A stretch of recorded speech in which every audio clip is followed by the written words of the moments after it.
Oh,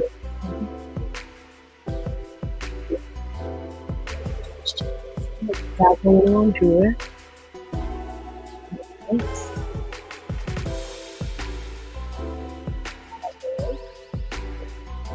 Stop these up. All right. And trying to get a visual. Okay, yay. I'm trying to make it look like something, y'all, for those who've been keeping up with me and the show. So welcome, welcome. Let's see here. As you can see, haven't figured it all the way out, but by season 3, we should have some fairly consistent visuals here. So that is exciting. All right. So, oh, and I see there's a little lag here too.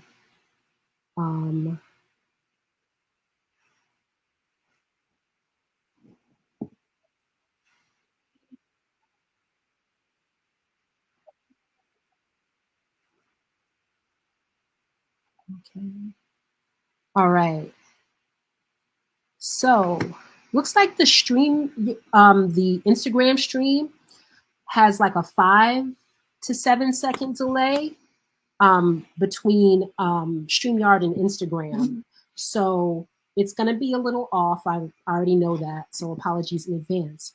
However, right, this should give me the ability to maneuver a little bit more because I'm on my laptop, right? So we'll see how it goes.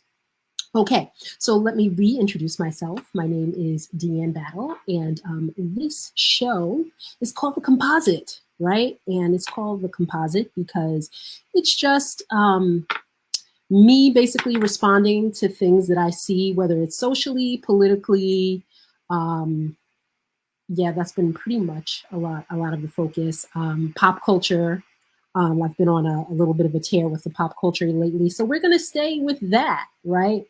Because the news cycle is sad, y'all.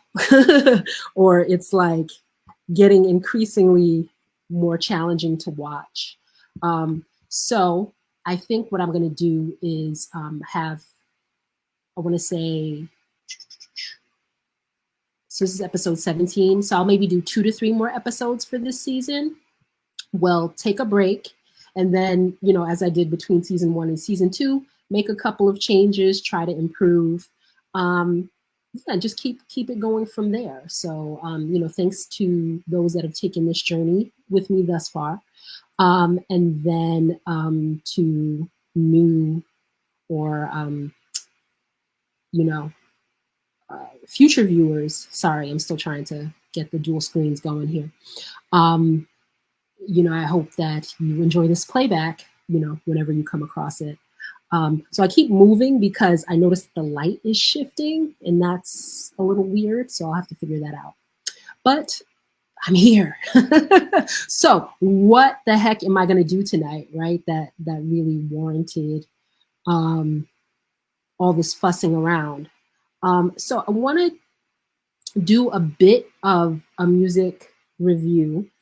And it's just going to be like a 30 seconds, just first impressions. And I'm actually going to do it on the 2 Beyonce songs because she did end up releasing country music. So I think I was talking about that like my last episode. So, you know, I'm not Nostradamus or anything. So she did put out a couple of country songs, and I wanted to wait to hear them until right before the show. But yeah, stuff happens.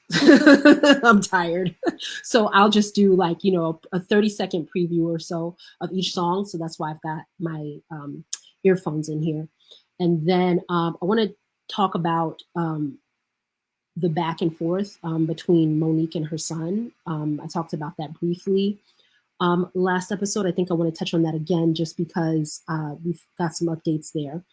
And then what I wanted to discuss, oh my gosh, why am I having a brain fart? My apologies. I think I was so like invested in getting the tech set up. I just, you know, I blew all my energy on that. It's the main thing that I wanted to discuss. So the music reviews, Monique and her son. I think it'll come up while I'm talking. Goodness, this memory of mine, it's like non-existent. All right, so thank you for joining us. So yeah, we'll start out with the music reviews. And I think I mentioned this during season 1, but I'm a writer by trade. Well, technically by hobby because nobody's paying me right now for it, but that's going to change.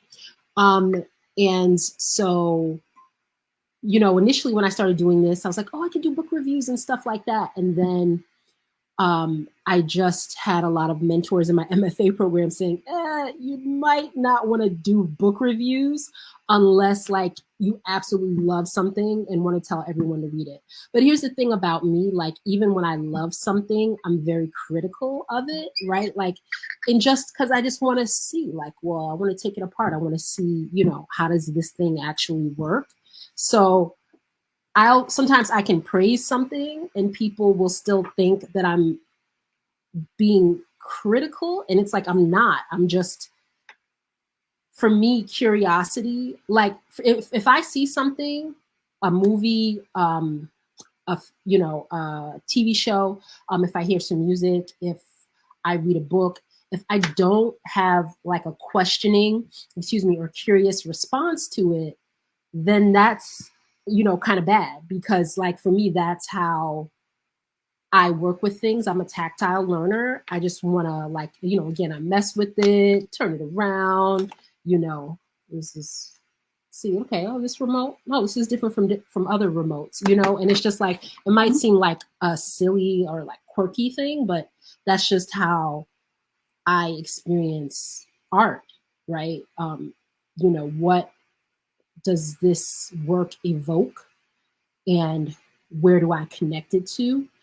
And so if I can't talk about books like that, or if I haven't figured out like the way to talk about books where it can be in that container and my comments can be taken in that spirit and not seen as like, we have a very binary culture right now. It's like, oh, you're either a stan or you're a hater. And it's just, oftentimes I don't exist in that space.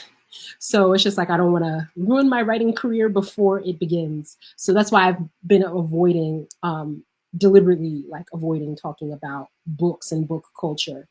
But I might try to bring that into limited fashion. But for right now, I can be critical of other genres of art, and kind of give my feedback or reactions to that, without it having too much of an effect at the time being. I'm still in the nascent stages of whatever this is, but yeah, just like I know how my mouth is. It's just like I don't want to be out here talking shit, and it's just like, well, that person actually might have wanted to read your book and be your agent, or directed you to a better workshop or resource, but they don't appreciate what you said about their poet X, so on and so forth. So just trying to avoid getting into that. So anyway, that was a long preamble to say that I want to, engage with and react with more art in this space. And so we're going to start with music. All right. So what I am going to do is I'm going to put this on mute, and I'm going to listen to like 30 seconds of Texas Hold'em, and then like another 30 seconds of, I think it's called 16 Carriages, right? And just give an initial reaction here. Actually, let me put that in Z Banner. Okay. Let's see, Banner.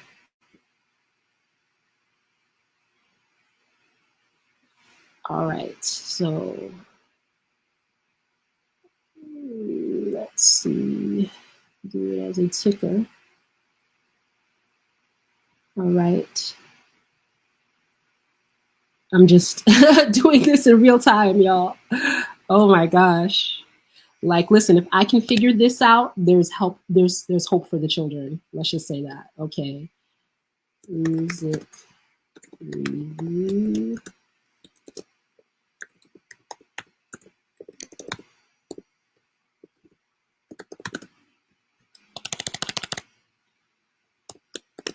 And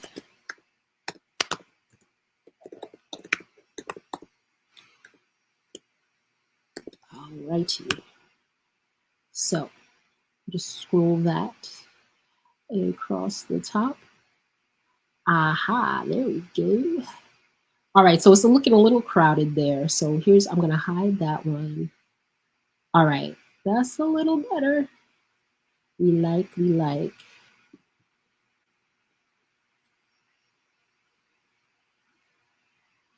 Oh, okay. All right, that looks halfway decent. So here's what I'm gonna do. I'm gonna mute and listen to it on my phone just so I don't get a strike or anything like that for like I said, about 30 seconds. And then I will give you my honest, this is as close as I'll get to a hot take about the song. All right. So I'll be right back.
Okay. So I listened to about 45 seconds of Texas Hold'em. I like it. It's crisp. It's crisper. Now I have to hear the whole thing. I still have another 2 minutes and change. So if she does her usual Beyonce thing, there's just going to be a lot of horns and a lot of drums and a lot of overproduction that come in soon. But the first 45 seconds started off strong, right? Like I can hear her, right? Vocals are crisp and good, some background, but nice. It really has like a little bit of an up-tempo Patsy Cline thing going on to it. So Texas Hold'em, definitely will be checking that whole song out. All right. Now, I'm going to listen to 30 seconds here of 16 Carriages, and I'll be right back.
Okay, so 16 Carriages. So I'll be fair here. It's not as catchy as Texas Hold'em, but it's kind of more my style of country music that I tend to listen to when I listen to country music. So I think that that one will probably grow on me more. Her breath work is well, her voice is very breathy. I don't know if she's doing that on purpose. That's a little annoying, but um, what I expected to happen in Texas Hold'em actually happened in 16 Carriages, right? Like, they let her sing and they let her get started, and then everybody comes in at the same time, and it's just, it tends to be overpowering, right? Because I don't know much about vocals, right, and singing, but her style of singing is aggressive. It has like a power to it, and there's nothing wrong with that. But when you have like really aggressive vocals and then you have, in my opinion, an overproduced canvas, it's hard to figure out like what she wants you to listen to, right? And so I appreciated that opening of Texas Hold'em, pretty much strings and lyrics. Okay, I'm good with that. And then somewhat similar on 16 Carriages, but like I said, it felt her breath control. It seemed like she was, I don't know if it was the keys or what it was. It was something that was making her uncomfortable there, it felt like, on that song. Yeah, I'll check this album out. I'll definitely check this out. Okay, so there's that. And I just thought about the other thing that I wanted to discuss with you all. And I could use some input on this. So I'm going to put this actually in the chat on Instagram. Doo-doo-doo. Or can I put a comment here? Okay, it's letting me do the comments in StreamYard for Instagram. Oh, amazing. All right. Would. Oh, I spoke too soon. No, I do have to go to Instagram.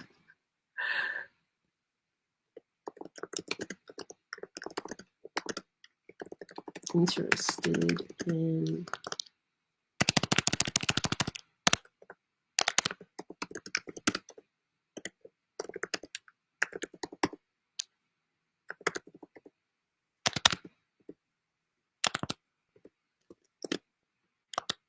all right, just a sec.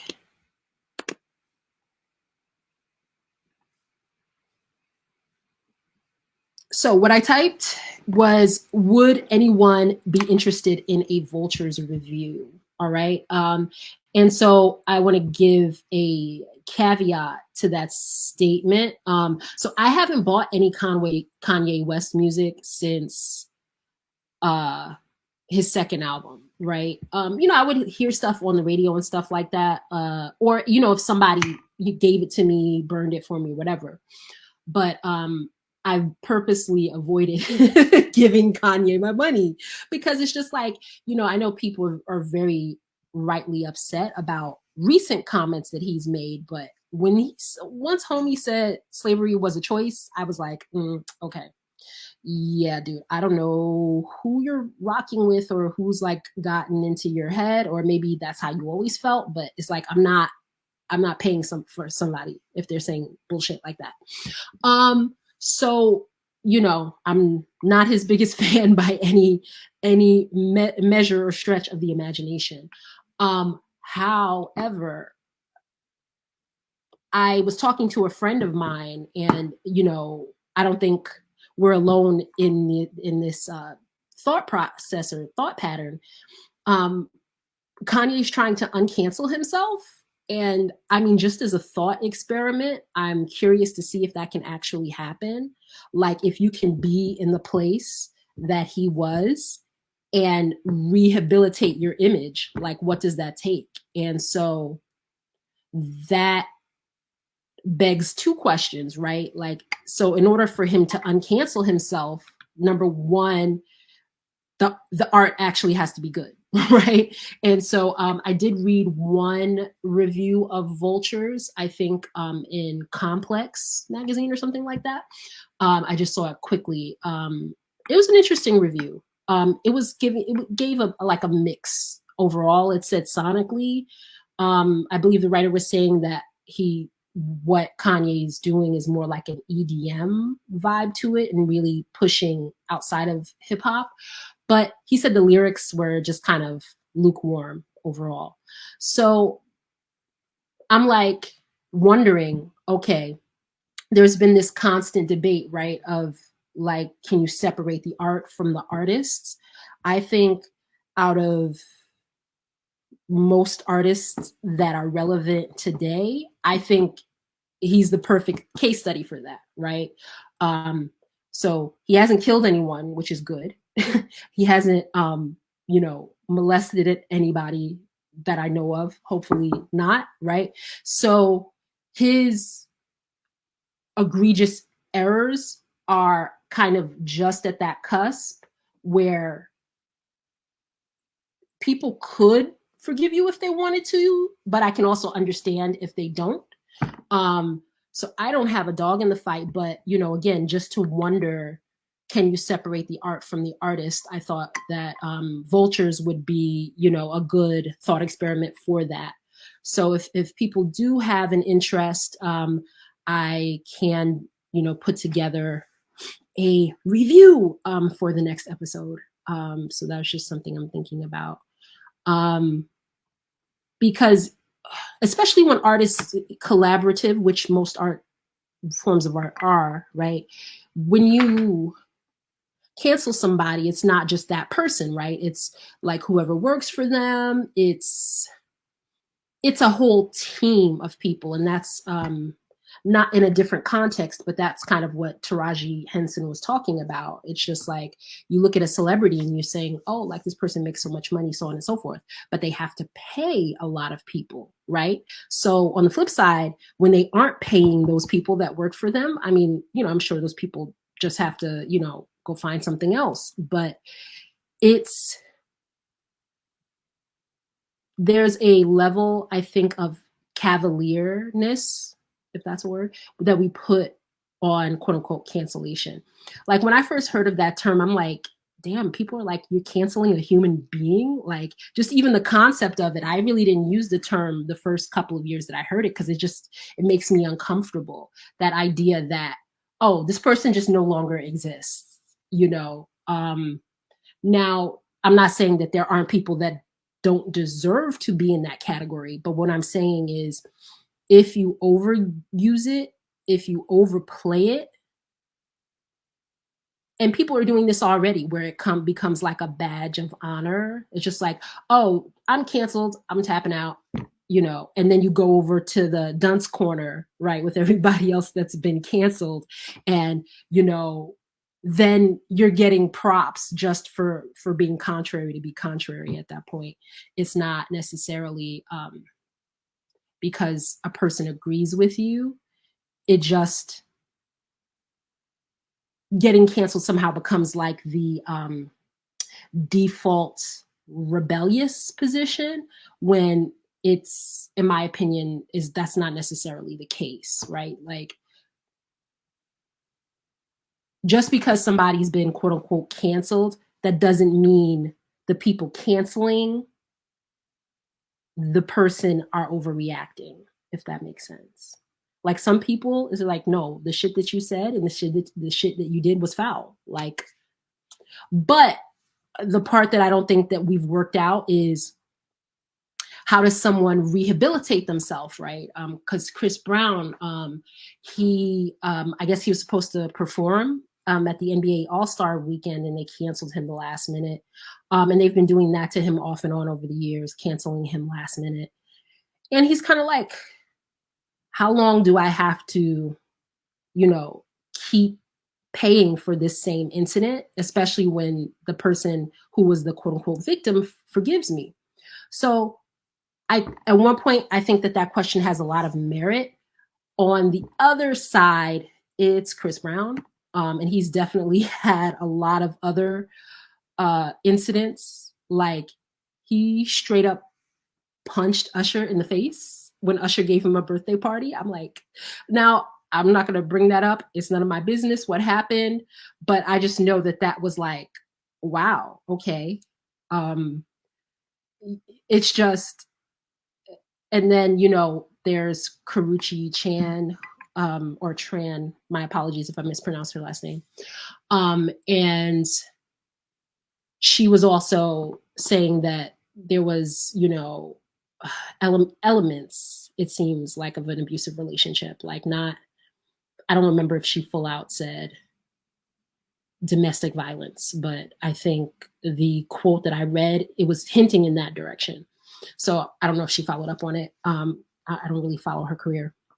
But so yeah, so on one hand, I see what he's saying, like, well, can I move forward? Because I was like 15 years ago. But on the flip side of it, it's just like, dude, you keep having run-ins with people. It's just like, it's hard to let go of that until you let go of it. But, you know, again, it just makes me think about our culture, and I'm just going to speak for the United States. We're very quick to quote unquote cancel someone, but like, what is the way back from that? And so with that being said, I was interested in just taking a little time to review vultures. So I might do that if there is interest. I might do an abbreviated version if there is not that much interest, because that's what's on my mind. That's what I got. All right, so now what are we going to do? We are going to move on to, I'm just trying to do the ticker. You can obviously see I don't move quickly. All right.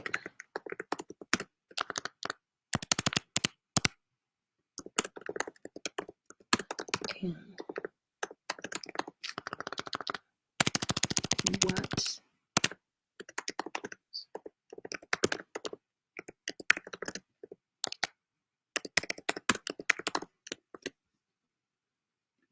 Okay, so our next topic here, folks, is we're going to be talking about Monique, her eldest son, Shalon, and what accountability looks like. And then there was another topic too. I'm just going to pull that up.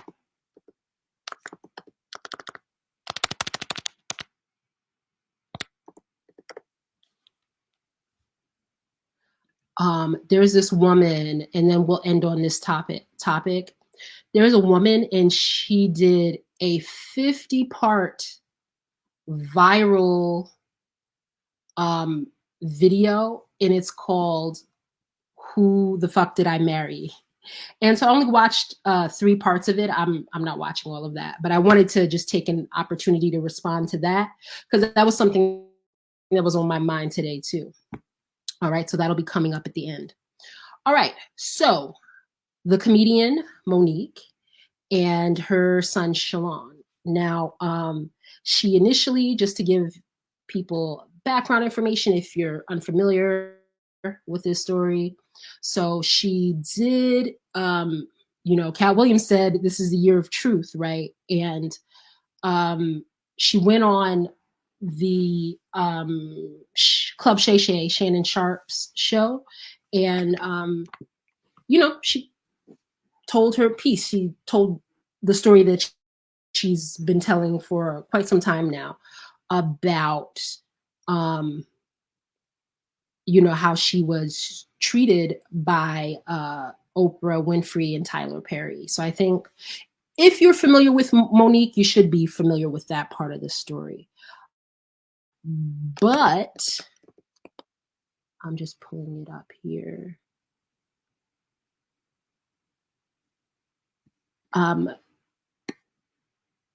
What's been happening is that since her interview, right, her son had a response video and he was just kind of like, hey, if we're talking about truth and accountability here, Mom, I've got, some stuff that I want to get off my chest. And so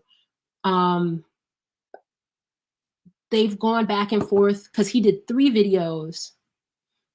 And she, I think, did 2 videos and released text messages. So they've kind of been going back and forth. And it's just kind of getting ugly now. Like it's bad, in my opinion. And here is why. I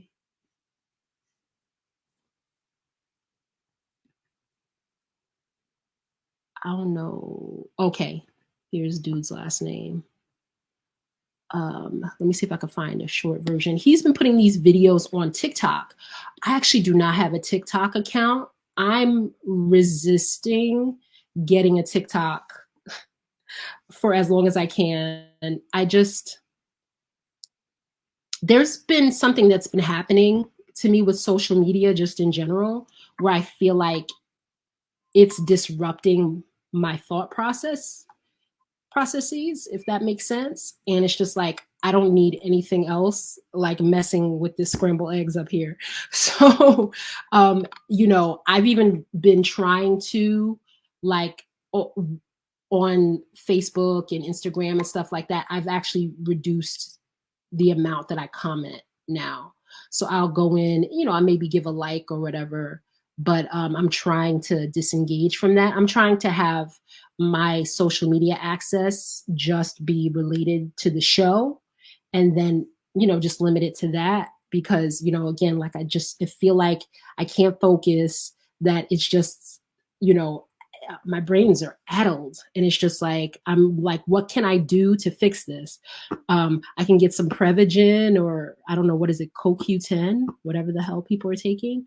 And I can limit the amount of social media exposure. So that is why I do not have a TikTok at the moment. Just really trying not to get sucked in, because it's very, very easy. Like with the woman, like I told you, who did the TikTok, like, who did I marry? I just was going to watch like one part of it that was 10 minutes. And then I watched 2 more parts and I realized, well, almost 30 minutes had passed. Right. So it's just, yeah, it's interesting how quickly that time can go by for you. So let me see, how do I pull this video into StreamYard? That is what I'm trying to do now. Present. Okay. So hopefully people see this.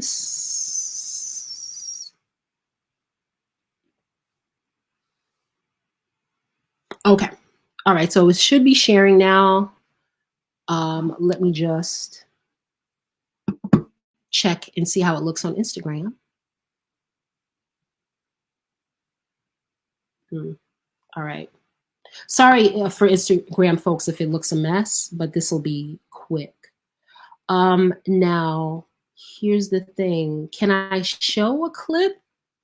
I think that that's fair use. I'll investigate that too. That's on me. I need to look that up.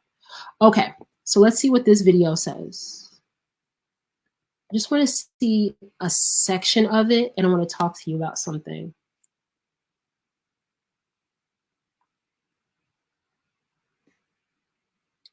Alrighty.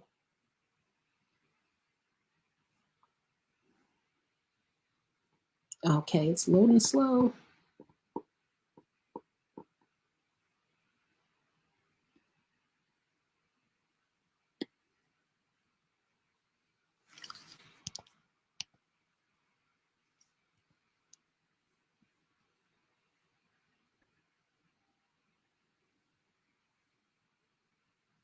Okay.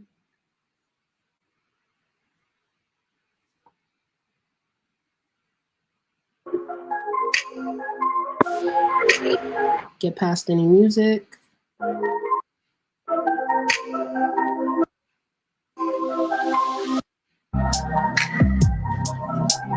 News influencer channel, where we delve into the latest controversies and scandals.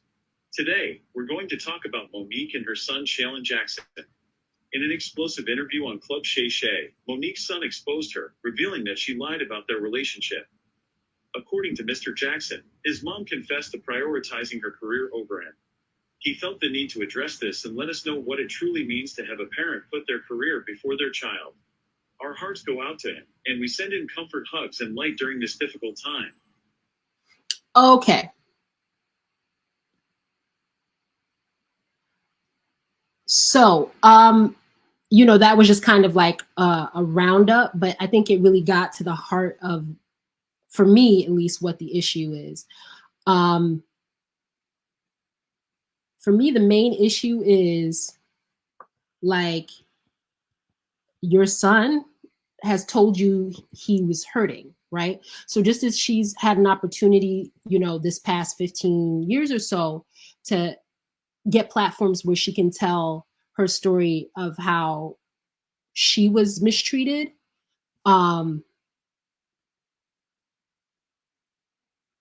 he, I think, was kind of showing what she sacrificed in the interim, right? So, in other words, as I had said before, truth and accountability can have different contexts, but there's always going to be that desire and craving for it. And so I guess him feeling to a certain degree that she was being hypocritical, he wanted to say his piece. Now, is that something I would do? No. For a lot of reasons. One, if someone is not hearing you in a relationship that's that important, like in terms of parent-child, I don't think, putting her on the Jumbotron is going to help her hear you. So that's the one thing. And then the second thing I heard is, like, I was talking to a friend and she was like, well, but there's a different context for Monique, right? Because she is looking for accountability from an employer, which, has a contract, which has obligations tied to it, versus the interpersonal relationship of mother and child. But I think the rub there is how Monique has branded herself. She's branded herself as in Hollywood, but not of Hollywood, right? Meaning that, like, I honor my word, I tell the truth, so on and so forth, this, that, and whatever.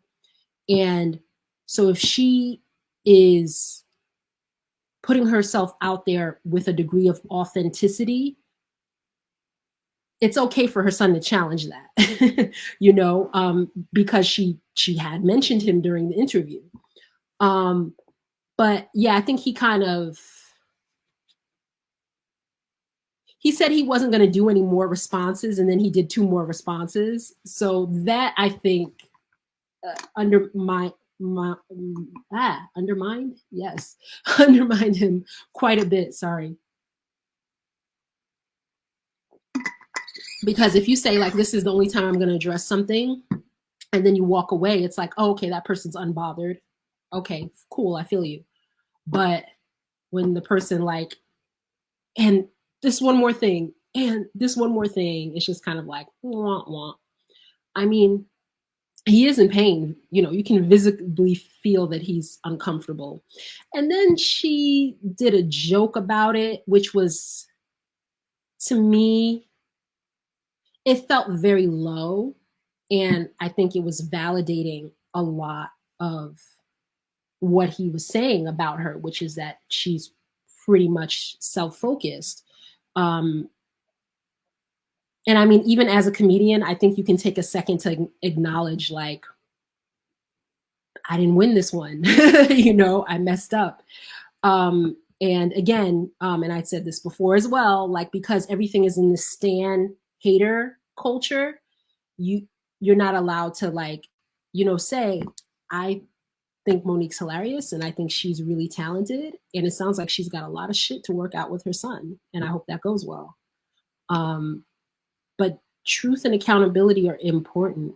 And so just know, like, if you're putting yourself out there, like, I'm the one who sees the truth and da da da da, like, I wholly expect that to happen to Cat Williams as well, right? Like, maybe one of his kids or a sibling or something is just like, hey, all the stuff that Cat is talking to you about, that's good and well for this arena, but here's another side of him that, you know, I'm looking at. Now, again, am I saying, is it fair?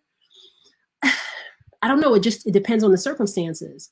But again, when you, and this happens to anyone, when you step on your soapbox and you're telling people, like, listen, I've got something that I need to get off my chest and I want to say my truth, you always have to, you know, keep in your mind that, like, there's somebody that's been waiting to say a truth to you as well. So now it's just like, I'm at the point where it's just like, I don't want to know what anybody thinks of me. Like, for real, that's okay. Feel free to keep that shit to yourself. Because can anyone, well, I'm not a narcissist, but can anyone be as hard on you as yourself? And the older I get, the answer just keeps coming back no, right? And so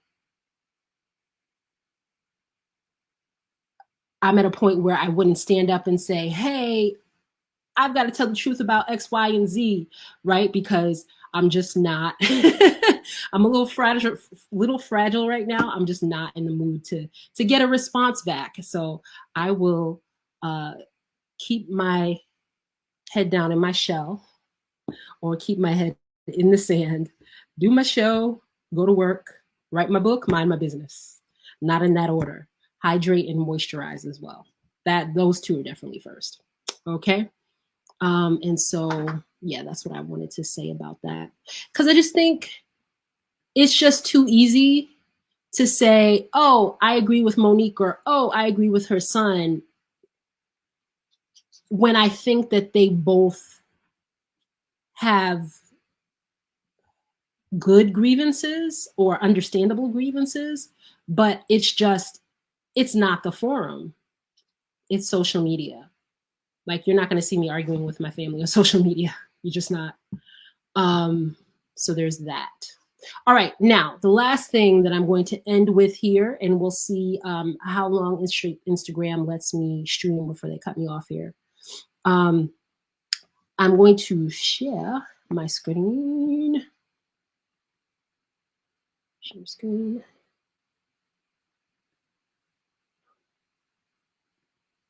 Okay, so this is the story that I wanted to show you all. This is off the hook. So who the F did I marry?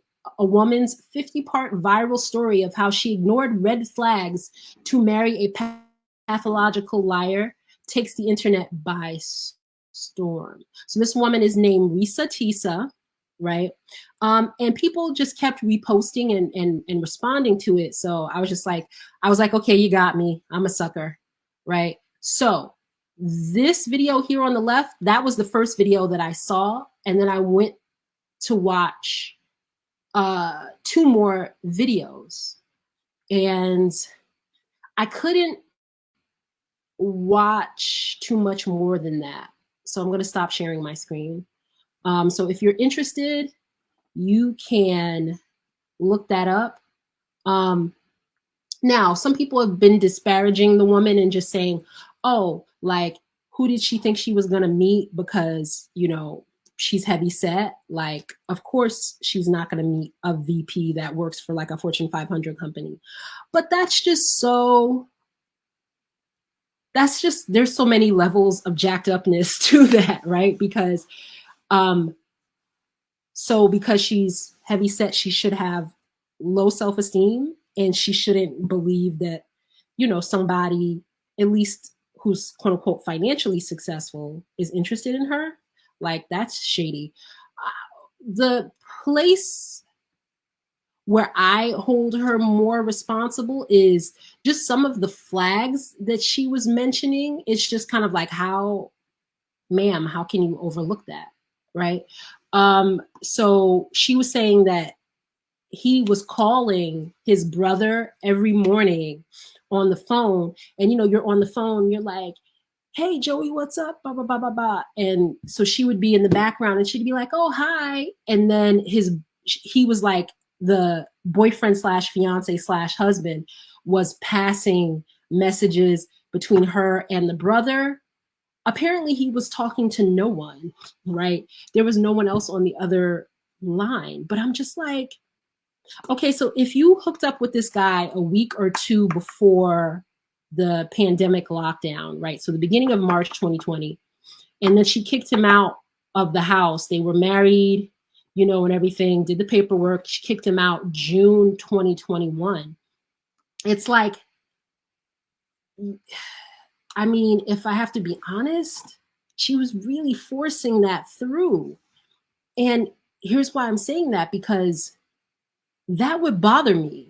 Like, I don't know, maybe I'm just a nosy person, but that would bother me to like be on the phone, or just like every single day. I'm like, oh, he's on the phone, but I don't know what his parents sound like, what his siblings sound like. Like, she never met his family, and he just kept saying, oh, it's because of COVID. And like, she wanted that relationship so bad, she just overlooked like mad basic stuff. It was just when she said that he was transferring from California to where she lived in Georgia, and that, hold on a second. Okay. All right. We're still going. So I'm going to wrap up soon here though. So he was somewhere outside of LA, and they were transferring him from that office to a Georgia office. And you immediately move him in. Okay, so you immediately moved him in. That's a massive flag. But then, I mean, you can see a person's stuff, right? So if I say that I'm a corporate VP, I should have corporate VP stuff, right? It turns out this guy was a temporary forklift operator for that company, but, you know, not a VP. I don't even know why you would lie about that. Like, there's nothing wrong with that.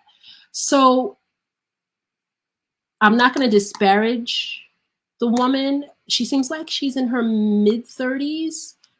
Here's something that I realized. I haven't dated a lot, but when you go on a date, review in your mind. I'm just speaking from a woman's perspective. Review in your mind like what you discuss on that date, because for me, the best dates that I've had is there's something that we both have an interest in, and then we just talk about it organically, right? So when I look back on the discussion, I'm just like, oh yeah, he likes this show, or oh yeah, I remember we both went to the same beach when we were kids, and we're both from Queens, da da da da. Like, and it sits with you differently, right? Because what I noticed in the 3 videos is she just kept saying, oh, he just was telling me everything I wanted to hear. He was telling me everything that I wanted to hear. Did you actually spend time reviewing the conversations that you were having with this man before you move that quickly? And so I'm not saying like, oh, I do everything right in relationships. No, I'm actually really terrible at it. Because I tend to want to take people at their word, and people are not good at keeping that. So, I mean, it's not like I'm running into great guys either. But what I'm saying is that I got into a point where I gave myself permission to release myself sooner. So at this point, if I meet somebody, if we're texting, if he says something jacked up in the text messages, I just block him and I move on, because I can't lie to myself. Right now, it seems like she was lying to herself. She was lying to family and friends, because there's no way you have 50 parts of a TikTok video in your head just out of nowhere, right? Like, this is all shit you were cataloging as you were going along, but you were like, okay, I can overlook this, I can overlook this. No, I'm petty. I can't overlook anything. Like, when he didn't have a place to stay, it was like, no, you're not staying here. And I've had guys do that, like joke around on a first date, like, oh, I can move in with you, right? And I'm like, no. What are you talking about? I don't have a sign stamped on my forehead like that I'm looking to take care of someone. No, I mean, I would be looking to, you know, cohabitate with someone and grow with someone, but I'm not looking to superimpose your life on top of mine and see what happens. Like, you know, and I said this to a friend of mine. I was at an alumni event from my high school, and I said, there was a woman and she said something that just stuck with me. It's like, my peace, basically she was saying her peace feels so good that I just realized I didn't update that ticker. I'll get better at that. She was like, my peace feels so much better than a potential relationship, basically. Because she was just saying, like, listen, I know myself, like, I know the things that I do that are messed up, and I know the things that, that I'm going to do to be successful. And then if something doesn't work out, I know what I need to do to change, right? So that's, an established pattern. Whereas, like, a lot of times when you're signing up for these relationships, you're automatically signing up for grief. And so at one point, I do feel like the woman's name, let me get this correct, Risa Tisa, I do think it serves as a cautionary tale, right? And that she had some good points that she was making. But honestly, I put the bulk of that off on her. Like, you can't marry someone and you've never met their family and their friends. Like, I haven't watched all the videos, so I'm sure there's something that I'm missing, but that seems wild to me. And then the only thing that really threw everything in the dumpster, because, like, she let the guy move in, they were looking for a house, she got pregnant, unfortunately she lost the baby, but they just were proceeding like everything was cool and normal, with meeting and getting married during a pandemic and getting divorced in less than a year. Well, I mean, at least she didn't suffer for years and years through it. But I just feel like, so, like, for instance, as a writer, in the past, I want to say, because I haven't gone on a date in like 3 or 4 years, just because the last guy was so terrible. I just was like, no, that's okay. I'm still clearing the palate. But he said it, and then I had 2 other people say it. They're like, you're talking to someone and you're like, well, what do you like to do for a hobby? stuff like, what do you do in your free time? And then I'm like, I'm a writer. You know, I write. And the first thing they say is, yeah, I don't read. And I'm pretty sure I mentioned that, if not earlier this season, then season 1, because I was just like, who admits that shit? I mean, I'm not saying you pretend to be, you know, some tweed jacket with the patches on the elbow wearer, but at the same point, like, just like, yeah, you say you like to spend your free time writing. Guess what? I don't motherfucking read. How about that? And so in all of those instances, I was very much aware that, oh, me and this person are probably not going to have that many like intellectual things in common, because we don't even like to do the same things. And so I was taking those instances and thinking about them in her context. And it's just like, so you see, it seems like every day you were having these moments where you're like, I'm not comfortable with this. This is not okay. And you still proceeded. You still proceeded. That's crazy to me, because I mean, just as he was going on, like in the first video, it was 10 minutes. There were at least a dozen flags in the 10 minutes. And what I appreciate is at least the woman has a sense of humor about it, but it's just really unfortunate. And I just feel badly that so many of us are that vulnerable,